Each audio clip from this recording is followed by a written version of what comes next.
आज जो मैं आप लोगों को कहानी सुनाने वाला हूँ, ये कहानी छत्तीसगढ़ के ब्रिजेश कुर्मी की है, जो एक ऑफिस की मीटिंग से अपने घर लौट रहा होता है एक सुनसान रास्ते से, जिस रास्ते से उसे जाना नहीं चाहिए था। उसके बाद जो चीज़ें उसके साथ होती है, ये सुन के आपके रोंगटे खड़े हो जाएंगे। एक बार ब्रिजेश एक मीटिंग के सिलसिले में अपने शहर बिलासपुर से बाहर जाता है। ब्रिजेश कुर्मी बिलासपुर शहर का एक पीडब्ल्यूडी ऑफिसर था, जो अपनी वाइफ के साथ रहता था, और क्योंकि उसकी शादी जो थी वो रिसेंट में हुई थी, जिस वजह से उसके कोई बच्चे नहीं थे। अब अचानक एक दिन उसकी एक मीटिंग आ जाती है बिलासपुर शहर से तकरीबन 180 किलोमीटर दूर। तो ब्रिजेश सुबह के समय जल्दी निकल जाता है और उस मीटिंग पे टाइम पे पहुंच जाता है। अब क्योंकि उस मीटिंग में कई सारे सीनियर ऑफिसर्स भी आए हुए थे, जिस वजह से वो मीटिंग ना काफी एक्सटेंड हो जाता है और मीटिंग को ओवर होते होते तकरीबन शाम के 7:30 बज जाता है। तो ब्रिजेश सोचता है कि यार मेरे घर से तकरीबन ये 180 किलोमीटर दूर है, अब मुझे यहाँ से अगर अपना घर जाना भी पड़ेगा, कम से कम कुछ नहीं तो कम से कम 4 घंटा तो लगेगा। तो मैं एक काम करता हूँ, मैं ना फटाफट निकल जाता हूँ और ड्राइव करते हुए मैं अपने घर जितना जल्द से जल्द पहुंच सकता मैं पहुंच जाऊंगा। तो कुछ दूर ड्राइव करने के बाद ना ब्रिजेश को एक ना शॉर्टकट रोड मिलता है, जो उसके घर से डिस्टेंस तकरीबन 40 किलोमीटर कम कर देता है। तो ब्रिजेश सोचता है कि यार मैं ना ये शॉर्टकट रोड ले लेता हूँ तो मैं अपने घर भी जल्दी पहुंच जाऊंगा। लेकिन वहाँ के जो लोकल लोग हैं ना, उनका ये कहना है कि इस रोड से जाना नहीं चाहिए क्योंकि ये एक हॉन्टेड रोड है। लेकिन ब्रिजेश को ये बात पता नहीं थी, जिस वजह से वो ये शॉर्टकट रोड ले लेता है, और यही ब्रिजेश की सबसे बड़ी गलती थी। तो ब्रिजेश वो शॉर्टकट रोड ले लेता है, लेकिन उस रोड में ना सबसे अजीब बात क्या थी कि वो रोड एकदम सुनसान था। वहां इंसान तो छोड़ो, उसे एक कुत्ता भी नहीं दिखाई दे रहा था। तो तकरीबन 8-9 किलोमीटर ड्राइव करने के बाद ना उसका गाड़ी अचानक बंद हो जाता है। तो ब्रिजेश को समझ नहीं आता है कि क्या हो गया।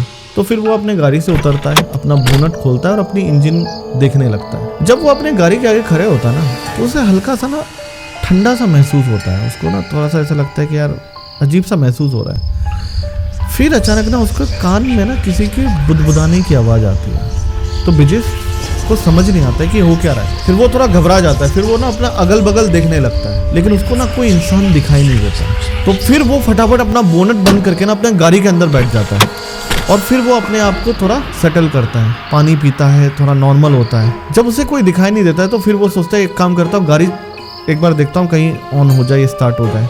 तो फिर वो जैसे ही अपनी गाड़ी स्टार्ट करता है ना, उसका गाड़ी स्टार्ट हो जाता है। तो फिर वो फटाफट अपना गाड़ी लेके उसी शॉर्टकट रोड से जाने लगता है। तकरीबन 3-3.5 किलोमीटर और आगे गाड़ी चलाने के बाद ना उसे ऐसे महसूस होता है कि कोई ना उसके बैक सीट पर बैठा है और शायद कुछ बोल रहा है। अब क्योंकि ब्रिजेश काफ़ी समझदार था, तो वो ना डायरेक्ट अपने बैक सीट पे नहीं देखता है, वो अपने ना फ्रंट मिरर पर अपनी बैक सीट की ओर देखता है। तो जब वो अपने फ्रंट मिरर पे देखता है तो वो देखता है कि उसके बैक सीट पे ना एक बुढ़िया बैठी हुई है और वो ब्रिजेश की तरफ देखकर मुस्कुरा रही है। तो ब्रिजेश घबरा के फट से ब्रेक लगा देता है। वो सोचता है कि ये हुआ क्या।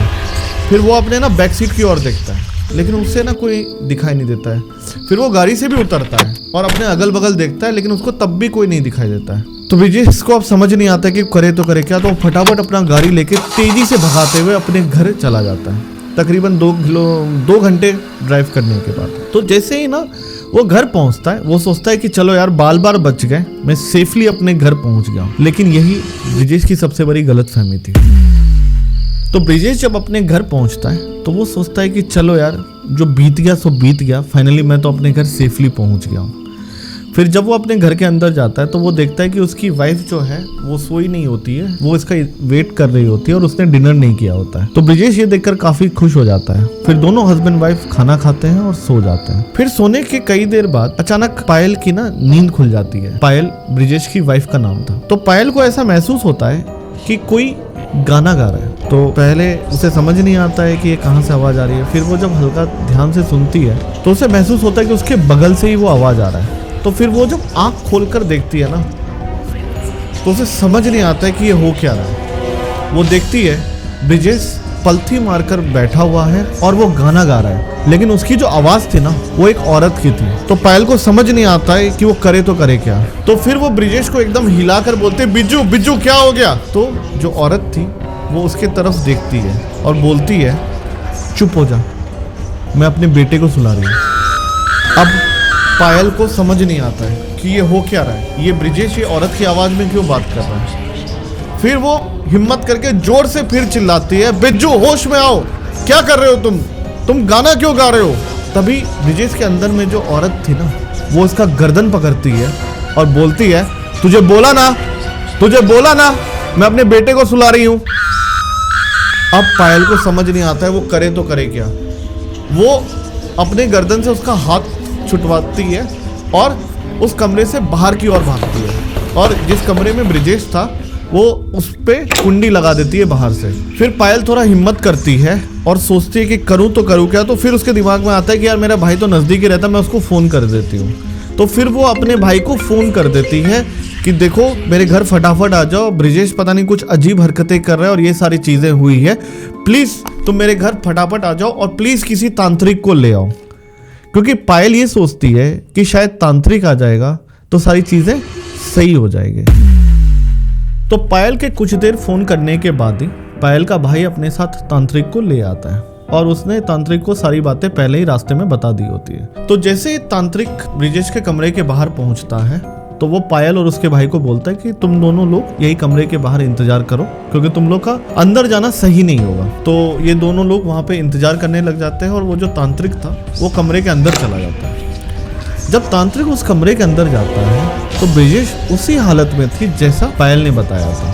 वो वही बिस्तर पे पलथी मारकर बैठा हुआ था और लोरी गा रहा था औरत की आवाज़ में। तो तांत्रिक को तो अब समझ आ जाता है कि ये हो क्या रहा है। तो फिर तांत्रिक अपना आँख बंद करके मंत्र पढ़ने लग जाता है। जब वो मंत्र पढ़ रहा होता है और अचानक अपनी आँख खोलता है तो वो देखता है कि उसके आंखों के सामने ब्रिजेश खड़ा है और वो फिर औरत की आवाज में उससे बोलता है, क्या करने आया है यहाँ पे, क्या कर रहा है तू, मैं अपने बेटे को सुला रही हूँ, तू आया क्यों है। तो तांत्रिक समझ जाता है कि ये ऐसे नहीं मानेगी। तो वो फिर अपने हाथ में विभूत लेके मंत्र फूंकने लग जाता है और उसके सर पे रगड़ देता है और पूछता है तू है कौन, इसके शरीर में आई क्यों है। तो ब्रिजेश वापस से बिस्तर पे चले जाता है, उसी तरीके से वापस बैठ जाता है और औरत की आवाज में गाने लग जाता है। तो अब तांत्रिक समझ जाता है कि ये बहुत जिद्दी भूत है, ये ऐसे तो मानेगी नहीं। तो वो फिर अपनी जेब से एक सिंदूर निकालता है, हल्का गंगा जल लेता है अपने हाथ में और थोड़ा सा विभूत मिक्स करके मंत्र पढ़ने लग जाता है और उसके ऊपर फेंकता है और बोलता है तू बता तू है कौन। वो बोलती है मैं नहीं बताऊंगी, मैं नहीं बताऊंगी, तू चाहे जो कर ले मैं नहीं बताऊंगी। तो फिर वो तांत्रिक जोर से एक छड़ी खींच के उसके शरीर पे मारता है और बोलता है तू बताएगी, तू है कौन, तू उसके शरीर में आई क्यों है। तो फिर वो औरत अपना नाम बताती है, बोलते मेरा नाम रीता है और मेरा ना एक बेटा था। हम दोनों ना जब रोड क्रॉस कर रहे थे तो एक गाड़ी वाले ने ना मेरे बेटे को उड़ा दिया, जिस वजह से ना उसकी जान चली गई। मैं सबको गुहार लगाते रह गई, सबको बुलाते रह गई, कोई मदद कर दो मेरे बेटे के, लेकिन कोई मदद करने नहीं आया। अब मैं वो दर्द बर्दाश्त नहीं कर पाई और 2 दिन बाद ही मैंने भी फांसी लगाकर अपनी जान ले ली। आज जब ये लड़का ना रास्ते से गुजर रहा था ना तो मुझे ऐसा लगा कि मेरे जीवन में ना मेरा बेटा वापस आ गया, इसलिए मैं अब इसके शरीर में आ गई और अब मैं ना इसको यहाँ से लेकर ही जाऊंगी क्योंकि मैं अपने बेटे को अब नहीं छोड़ सकती। तो तांत्रिक उसे समझाने लग जाता है कि देख ये तेरा बेटा नहीं है, इसे अपने साथ मत ले जा। लेकिन वो औरत बोलते नहीं ये मेरा बेटा है, मैं तो इसको अपने साथ ही ले जाऊंगी। तांत्रिक फिर भी उसको समझाने की कोशिश करता है लेकिन वो औरत मानती नहीं है और वो वापस से ना लोरी गाने लग जाती है। तो फिर तांत्रिक 10-12 मिनट तक कुछ पूजा करता है और उसके शरीर पर विभूत, सिंदूर और गंगाजल एक साथ फेंकता है और जोर से चिल्लाता है सारे दरवाजे खोल दो और इसे यहाँ से जाने दो। और जैसे ही वो ये करता है ब्रिजेश बेहोश होकर बिस्तर पे गिर जाता है। तभी तांत्रिक उस कमरे से बाहर निकलता है और पायल के हाथ में ना एक ताबीज देता है, बोलता है इसके कंधे पे बांध देना, तुम्हारे पति को अब कुछ नहीं होगा, वो बिल्कुल ठीक है। तो पायल तांत्रिक को पूछती है कि तांत्रिक जी इनको हुआ क्या था और ये ऐसा क्यों कर रहा था। तो उसने बोला देखो ये चीजें थी जिस वजह से वो ऐसा कर रहा था और वो जो औरत इसके अंदर आई थी ना वो इसको सुलाना सिर्फ आज के लिए नहीं थी, वो इसको हमेशा के लिए सुलाना चाहते थे, जिस वजह से वो बार बार लोरी गा रही थी। अगर तुम्हारे भाई ने मुझे इस वक्त यहाँ पे नहीं लाया होता ना तो सुबह तक तुम्हारा पति बचता भी नहीं। तो पायल फिर फूट फूट के रोने लग जाती है, उसको समझ नहीं आता है वो करे तो करे क्या। तो वो ना रोते रोते तांत्रिक से रिक्वेस्ट करते हैं कि प्लीज आप मेरे साथ रुक जाइए, क्योंकि वो काफी घबराई हुई होती है। वो बोलती है कि तांत्रिक जी आप मेरे साथ वेट कर लीजिए जब तक ब्रिजेश को होश नहीं आता है, क्योंकि मेरी जिंदगी में इसके अलावा कोई है भी नहीं, अगर इसको कुछ हो जाएगा तो मैं करूंगी तो क्या। तो फिर तांत्रिक पायल की बात सुनता है और सोचता है कि चलो ठीक है मैं इंतजार कर लेता हूँ। और तकरीबन 2.5-3 घंटे के बाद ब्रिजेश को होश आ जाता है। फिर वो ब्रिजेश के कंधे में वो ताबीज बांध देता है। कहते हैं कि आज ब्रिजेश पीडब्ल्यूडी में एक बहुत अच्छे पद पर है और उसके 2 बेटे हैं। सुना है कि अब तो दोनों बेटे स्कूल भी जाने लगे हैं और उसके बाद अब ब्रिजेश के साथ कभी कुछ ऐसा इंसिडेंट नहीं हुआ है। थैंक यू दोस्तों, आप लोग ने मुझे अगर यहाँ तक सुना, आप लोग कमेंट करके जरूर बताइएगा कि आपको ये कहानी कैसे लगा। अगले हफ्ते हम फिर मिलते हैं एक नई अनकही और अनसुनी कहानी के साथ।